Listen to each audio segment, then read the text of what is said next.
எனக்கு ஒண்ணுமே வேற வழியே இல்லைங்க, நான் பரம ஏழைங்க, என்னை காப்பாத்து முருகா அப்படின்னு ஒரு பரம ஏழை வந்து அந்த முருகனை பார்த்தா, நீ எப்பேற்பட்ட ஏழையா இருந்தாலும் இந்த பழனிக்கு வந்து என்ன ஒரு தரம் பார்த்துட்டீனா இதற்கு பிறகு உன்னுடைய வாழ்க்கை ராஜ வாழ்க்கையாகத்தான் அமையும் என்பதற்காகத்தான் ஆண்டியாக இருக்கிற இறைவன் ராஜாவாக கோலத்தை மாற்றி காட்டுகிறார்.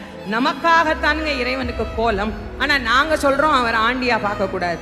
நல்லா தெரிஞ்சுக்கோங்க, யாருக்காவது காசு வேணும்னா யார்கிட்டையும் கேட்காதீங்க, இந்த மலை மேல இருக்கிற எங்க ஆள்கிட்ட கேளுங்க, அவரு தான் எல்லா காசையும் வச்சிருக்கிறார்.